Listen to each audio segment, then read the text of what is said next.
Hi ಸ್ವಾಗತ ನಮಸ್ಕಾರ ನನ್ನ ಚಾನಲ್ಗೆ ಮತ್ತೆ ಬಂದಿದ್ದಕ್ಕೆ ಸ್ನೇಹಿತ ಇಲ್ಲದ ಸಮಯಕ್ಕೆ ಅವರ ಮನೆ ಸೇರಿ ಅವರ ಸಹೋದರಿಯ ಬಾವಿಗೆ ಅಸತೊಟ್ಟು ಆನಂದ ಪಡೆದ ಕತೆ ಬಹಳ ಆಕರ್ಷಕವಾಗಿದೆ.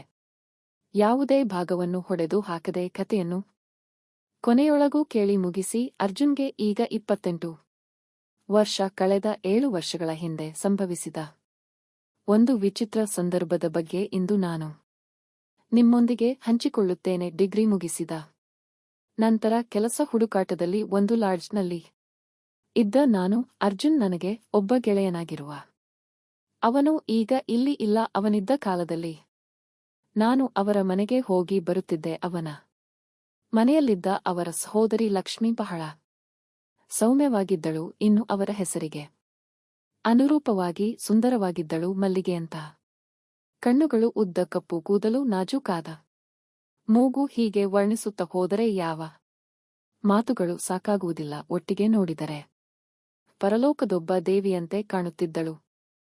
ಅವಳನ್ನು ಕೈಯಿಂದ ತೊಡುಗಿ ಸವಿಯುವಂತಿದ್ದಳು. ಇನ್ನು ನಮ್ಮ ಲಾಡ್ಜ್ ಇದ್ದ ಪ್ರದೇಶದಲ್ಲೇ ಅವರ ಮನೆ ಇದ್ದ ಕಾರಣ ನನ್ನ ಲಾಡ್ಜ್ಗಿಂತ ಅವರ ಮನೆಯಲ್ಲೇ ಹೆಚ್ಚು ಸಮಯ ಕಳೆಯುತ್ತಿದ್ದೆ.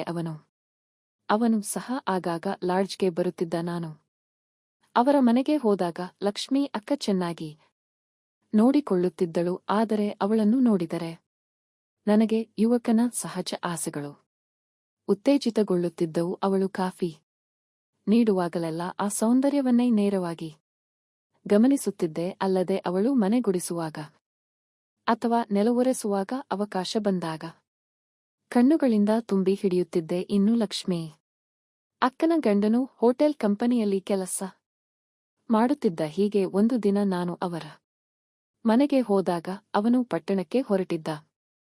ಆಗ ನಾನು ಲಾಡ್ಜ್ನಲ್ಲಿದ್ದೆ. ನನ್ನ ಗೆಳೆಯನ ಬಳಿ ಬೈಕ್ ಇದ್ದ ಕಾರಣ ನಾನು ಅವನ ಬೈಕ್ ತೆಗೆದುಕೊಂಡು ನಗರದ ಸುತ್ತಮುತ್ತಲೇ ಗುರುತಿಸಿ ಪ್ರವಾಸಕ್ಕೆ ಹೋಗಬೇಕು ಎಂದು ಯೋಚಿಸಿದ್ದೆ.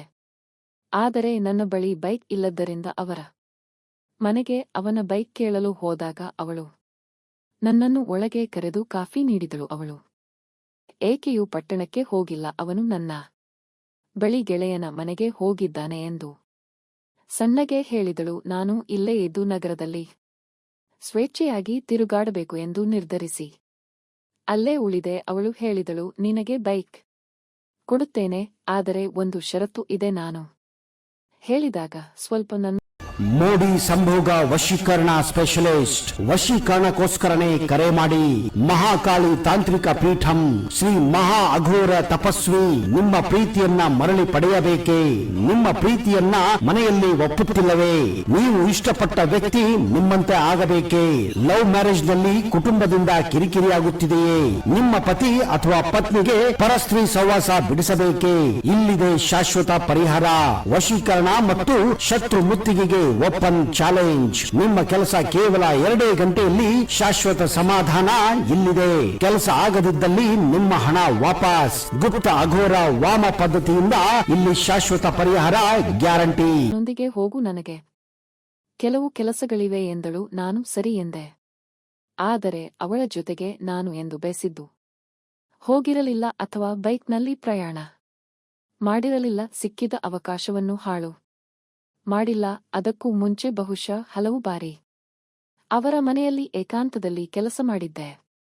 ಈಗ ಉತ್ತಮ ಚಾನ್ಸ್ ಬಂತು. ಏನು ಬೇಕಾದರೂ ಇದು ಒಳ್ಳೆಯದೇ ಎಂದು ಸಂತಸಪಟ್ಟೆ. ನಂತರ ನಾನು ಕಾಫಿ ಕುಡಿದು ಕುಳಿತಾಗ ಅವಳು ಸಿದ್ಧಗೊಂಡು ಬಂದಳು. ಅವಳನ್ನು ನೋಡಿ ನನ್ನ ಹೃದಯ ಉದ್ವೇಗಗೊಂಡು ಬಡಿದುಕೊಳ್ಳಲಾರಂಭಿಸಿತು. ಅವಳು ನೋಡಲು ಸಿನಿಮಾ ನಾಯಕಿಯಂತೆ ಕಾಣುತ್ತಿದ್ದಳು. ಅವಳ ಕಣ್ಣುಗಳು ತಾರೆಗಳಂತೆ ಹೊಳೆಯುತ್ತಿದ್ದವು. ಒಂದು ಕ್ಷಣ ನಾನು ಮೌನಗೊಂಡೆ. ನಾನು ಎಲ್ಲಿ ನಿಮ್ಮ ಗಂಡನನ್ನು ನೋಡುತ್ತಿಲ್ಲ ಎಂದು ಕೇಳಿದಾಗ ಅವಳು ಯಾರೋ ದೂರದ ಪಟ್ಟಣದಿಂದ ಕ್ಲೈಂಟ್ಗಳು ಬಂದಿದ್ದಾರೆ ಎಂದು ಹೇಳಿ ಹೊರಟಿದ್ದಾರೆ ಎಂದಳು. ಅವರು 1 ವಾರದಿಂದ ಮನೆಗೆ ಸರಿಯಾಗಿ ಬರುತ್ತಿಲ್ಲ ಎಂದು ಹೇಳಿ ಮುಖವನ್ನು ಕೆಳಗಿಳಿಸಿದಳು. ಆಗ ನಾನು 1 ವಾರದಿಂದ ಏನು ಸರಿ ಇಲ್ಲವೇ ಎಂದು ಆಲೋಚಿಸಿ ಅಲ್ಲಿಂದ ಎದ್ದೆ. ಆಮೇಲೆ ಸ್ವತಃ ಸರಿಪಡಿಸಿಕೊಂಡು ಬೈಕ್ ಹೊರಗೆ ತೆಗೆದು ಪೆಡಲ್ ಮಾಡಿದೆ. ಅವಳು ಹೀಗೆ ಏರಲು ಹೋದಾಗ ಸ್ವಲ್ಪ ಜಾರಿ ಹೋಯಿತು. ನಾನು ಅವಳನ್ನು ಹಿಡಿಯಲು ಹೋಗಿ ಕೈ ತಪ್ಪಿಸಿ ದೇಹದಿಂದ ಸ್ಪರ್ಶಿಸಿಬಿಟ್ಟೆ. ದೇಹದಲ್ಲಿ ಕರೆಂಟ್ ಹರಿಯುವಂತಾಯಿತು. ಅದನ್ನು ತೋರಿಸದೆ ಧೈರ್ಯದಿಂದ ಬೈಕ್ ಏರು ಎಂದೆ ಅವಳು.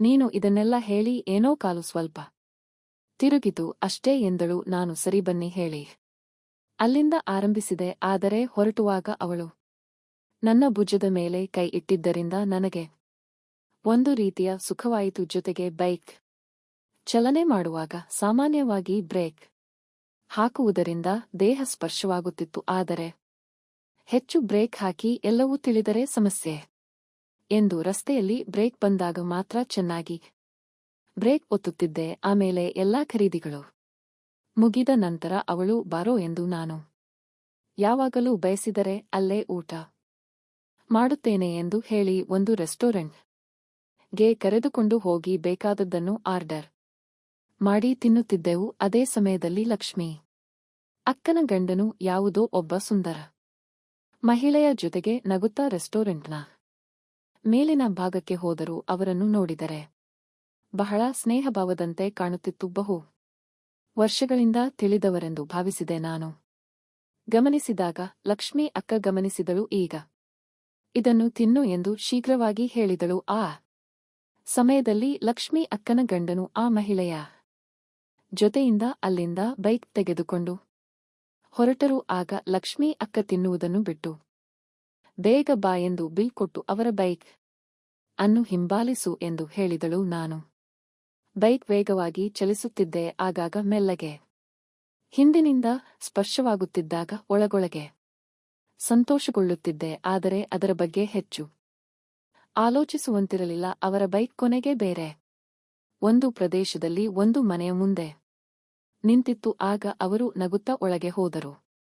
ನಾನು ದೂರದಲ್ಲಿ ಬೈಕ್ ನಿಲ್ಲಿಸಿ ಆ ಮನೆ ಸುತ್ತಲೂ ಸುಮ್ಮನೆ ತಿರುಗಾಡುತ್ತಿದ್ದಾಗ ಒಂದು ಕಿಟಕಿಯಿಂದ ಮಾತುಕತೆಯ ಧ್ವನಿ ಕೇಳಿಸಿತು. ಈಗ ಬೇಡವೇ ಎಂದರೆ ಏನು ಆಗಲ್ಲ ಬಾ ಎಂದು ಒಂದು ಧ್ವನಿ ಹೇಳಿತು. ಆಮೇಲೆ ಸ್ವಲ್ಪ ಸಮಯದ ನಂತರ ಚಪ್ಪಾಳೆ ಅಂತ ಶಬ್ದ ಮತ್ತು ವಿವಿಧ ಶಬ್ದಗಳು ಕೇಳಿಸತೊಡಗಿದವು. ಅದೆಲ್ಲ ಏನೆಂದು ವಿವರಿಸುವ ಅಗತ್ಯವಿಲ್ಲ. ನನಗೆ ಕೋಪ ಬಂದರೂ ಅಲ್ಲಿ ಏನಾದರೂ ಮಾಡಿದರೆ ಮಾನ ಹೋಗುತ್ತದೆ ಎಂದು ಸುಮ್ಮನಾದೆ. ಆಮೇಲೆ ಮನೆಗೆ ಹೋಗೋಣ ಎಂದು ಕೋಪದಿಂದ ಹೇಳಿದಳು. ನಾನು ಬಂದು ಬೈಕ್ ಚಲಿಸಿ ಅವಳನ್ನು ಮನೆಗೆ ಕರೆದುಕೊಂಡು ಬಂದೆ. ತಕ್ಷಣ ಅವಳು ಕಣ್ಣೀರು ಹರಿಸುತ್ತ ಒಳಗೆ ಹೋದಳು. ನಾನು ಸಾಮಾನುಗಳನ್ನು ತಂದು ಒಳಗೆ ಇಟ್ಟೆ. ಅವಳು ತನ್ನ ಕೋಣೆಯಲ್ಲಿ ಕಣ್ಣೀರಿನೊಂದಿಗೆ ಕುಳಿತಿದ್ದಳು. ನಾನು ಭಯದಿಂದ ಒಳಗೆ ಹೋದೆ. ಅವಳನ್ನು ನೋಡಿ ನನಗೆ ಬೇಸರವಾಯಿತು. ಬಿಡು, ಏನೋ ಕಾರಣ ಇರಬಹುದು ಎಂದೆ. ಆಗ ಅವಳು ಇವನೊಬ್ಬ ಬಂದ ಸಹಾಯ ಮಾಡಲು. ಈಗ ಬಾಯಿ ಮುಚ್ಚಿಕೋ, ಇಲ್ಲದಿದ್ದರೆ ನನ್ನ ಕೋಪ ನಿನಗೆ ಬೀಳುತ್ತದೆ, ನಿನಗೆ ಒಳ್ಳೆಯದಾಗಿರುವುದಿಲ್ಲ ಎಂದು ಹೇಳಿದಳು. ನಾನು ಮೌನಗೊಂಡೆ. ನಾನು ಮತ್ತೆ ಅವಳಿಗೆ ಬಿಡು, ಏನು ಮಾಡಲು ಸಾಧ್ಯವಿಲ್ಲ, ಆಗಿದ್ದು ಆಗಿ ಹೋಯಿತು. ಅವರು ಪಟ್ಟಣದಿಂದ ಬಂದಿದ್ದಾರೆ. ಒಳಗೆ ಏನಾದರೂ ಸಿನಿಮಾ ನೋಡುತ್ತಿರಬಹುದು, ಅದರಲ್ಲಿ ಏನಾದರೂ ಇದೆ ಎಂದೆ. ಆಗ ಅವಳು ಮತ್ತೆ ಕೋಪಗೊಂಡಳು. ಅವರು ಇಲ್ಲಿ ಎಲ್ಲವನ್ನೂ ಹಾಳು ಮಾಡುತ್ತಾರೆ. ಮನೆಯಲ್ಲಿ ನನ್ನನ್ನು ಬಿಟ್ಟು ಬೇರೆಯ ಜೊತೆಗೆ ಬೇರೆ ವ್ಯವಹಾರ ಮಾಡುತ್ತಾರೆ. 10 ತಿಂಗಳಿಂದ ನನ್ನ ಕಷ್ಟಗಳ ಬಗ್ಗೆ ಕೇಳಿಯೇ ಇಲ್ಲ. ಈಗ ಇಲ್ಲಿ ಹೊರಗಡೆ ಎಂದು ಮತ್ತೆ ಕಣ್ಣೀರಿನೊಂದಿಗೆ ಆರಂಭಿಸಿದರು. ಆಗ ನಾನು ಯಾಕೆ ಇಂತಹ ಸುಂದರವಾದವಳನ್ನು ಬಿಟ್ಟು ಬೇರೆ ಕಡೆಗೆ ಹೋಗುತ್ತಾರೆ? ಕೆಲಸ ಎಂದು ಸುಳ್ಳು ಹೇಳಿ ತಿರುಗಾಡುತ್ತಾರೆ. ನಾನಾಗಿದ್ದರೆ ಕಂಪನಿಯನ್ನು ಬಿಟ್ಟು ದಿನವಿಡೀ ಮನೆಯಲ್ಲೇ ಇರುತ್ತಿದ್ದೆ. ನಾನಾಗಿದ್ದರೆ ಬೇರೆಯೇ ಕತೆಯಾಗಿರುತ್ತಿತ್ತು. ಎಂತಹಾದರೂ ಎಂದೆ. ಆಗ ಅವಳು ಕೋಪದಿಂದ ನನ್ನನ್ನು ತಿರುಗಿ ನೋಡಿದಳು. ಆಗ ಒಂದು ವೇಳೆ ಅವರಿಗೆ ಹೆಚ್ಚು ಆಸಕ್ತಿ ಇರಬಹುದು ಎಂದೆ. ಆಗ ಅವಳು ಕೋಪದಿಂದ ನನ್ನ ಕಡೆಗೆ ತಿರುಗಿ, ಇಲ್ಲಿ ತೋರಿಸು, ನಿನ್ನ ಶಕ್ತಿ ಎಷ್ಟಿದೆ ಎಂದು ನೋಡುತ್ತೇನೆ ಎಂದು ಹೇಳಿ ಆ ರಾತ್ರಿ ಕೊನೆಗೆ ನಾವಿಬ್ಬರು ಏಕಾಂತದಲ್ಲಿ ಒಂದಾಗಿದ್ದೆವು. ಆದರೆ ಅದೇ ಸಮಯದಲ್ಲಿ ಹೊರಗಡೆ ಅವಳ ಗಂಡನು ಬಂದುಬಿಟ್ಟ. ಅವತ್ತು ಏನೋ ಗೊತ್ತಿಲ್ಲ, ಏನೋ ಮಾಡಲು ಹೋಗಿ ಏನೋ ಆಯಿತು. ಆದರೆ ಅವತ್ತಿನಿಂದ ನಾವು ಮತ್ತೆ ಮೌನಗೊಂಡೆವು. ಯಾಕೆಂದರೆ ಆ ದಿನ ಕೋಪದಲ್ಲಿ ಏನೇನೋ ನಡೆದು ಹೋಗಿತ್ತು. ಅವಳಿಗೂ ನನಗೂ ಈ ವಿಷಯದ ಬಗ್ಗೆ ಬೇಸರವಾಗಿತ್ತು. ಆಮೇಲೆ ಎಂದಿಗೂ ನಾನು ಮತ್ತು ಅವಳ ನಡುವೆ ಯಾವ ಮಾತುಕತೆಯೂ ಆಗಲಿಲ್ಲ. ನಾನು ಬೇರೆ ಪಟ್ಟಣಕ್ಕೆ ಕೆಲಸಕ್ಕೆ ಸೇರಿಕೊಂಡೆ ಎಲ್ಲವನ್ನೂ ಮರೆತುಬಿಟ್ಟೆ. ಆದರೆ ನಿಜ ಜೀವನದಲ್ಲಿ ನಡೆದಂತಹ ಈ ಕಾಲ್ಪನಿಕ ಘಟನೆಯನ್ನು, ಕಾಲ್ಪನಿಕ ಕತೆಗಳನ್ನು ಗಂಭೀರವಾಗಿ ತೆಗೆದುಕೊಳ್ಳಬಾರದು. ಇವು ಕೇವಲ ಕಾಲ್ಪನಿಕ ಕಥೆಯಾಗಿದೆ.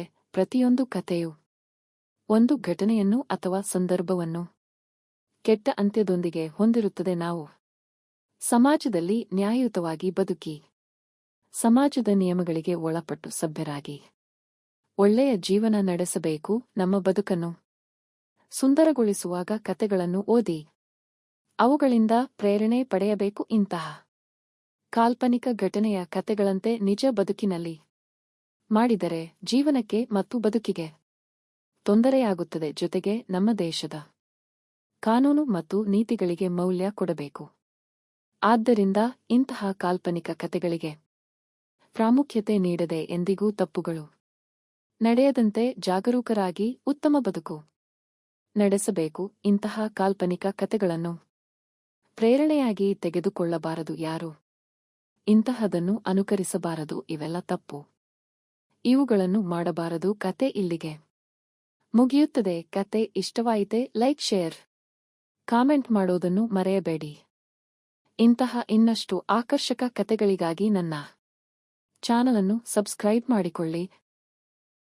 ಮೋಡಿ ಸಂಭೋಗ ವಶೀಕರಣ ಸ್ಪೆಷಲಿಸ್ಟ್. ವಶೀಕರಣಕ್ಕೋಸ್ಕರನೇ ಕರೆ ಮಾಡಿ. ಮಹಾಕಾಳಿ ತಾಂತ್ರಿಕ ಪೀಠಂ ಶ್ರೀ ಮಹಾ ಅಘೋರ ತಪಸ್ವಿ ನಿಮ್ಮ ಪ್ರೀತಿಯನ್ನ ಮರಳಿ ಪಡೆಯಬೇಕೇ? ನಿಮ್ಮ ಪ್ರೀತಿಯನ್ನ ಮನೆಯಲ್ಲಿ ಒಪ್ಪುತ್ತಿಲ್ಲವೇ? ನೀವು ಇಷ್ಟಪಟ್ಟ ವ್ಯಕ್ತಿ ನಿಮ್ಮಂತೆ ಆಗಬೇಕೇ? ಲವ್ ಮ್ಯಾರೇಜ್ ನಲ್ಲಿ ಕುಟುಂಬದಿಂದ ಕಿರಿಕಿರಿಯಾಗುತ್ತಿದೆಯೇ? ನಿಮ್ಮ ಪತಿ ಅಥವಾ ಪತ್ನಿಗೆ ಪರಸ್ತ್ರೀ ಸಹವಾಸ ಬಿಡಿಸಬೇಕೇ? ಇಲ್ಲಿದೆ ಶಾಶ್ವತ ಪರಿಹಾರ. ವಶೀಕರಣ ಮತ್ತು ಶತ್ರು ಮುತ್ತಿಗೆಗೆ ಓಪನ್ ಚಾಲೆಂಜ್. ನಿಮ್ಮ ಕೆಲಸ ಕೇವಲ 2 ಗಂಟೆಯಲ್ಲಿ ಶಾಶ್ವತ ಸಮಾಧಾನ ಇಲ್ಲಿದೆ. ಕೆಲಸ ಆಗದಿದ್ದಲ್ಲಿ ನಿಮ್ಮ ಹಣ ವಾಪಸ್. ಗುಪ್ತ ಅಘೋರ ವಾಮ ಪದ್ಧತಿಯಿಂದ ಇಲ್ಲಿ ಶಾಶ್ವತ ಪರಿಹಾರ ಗ್ಯಾರಂಟಿ.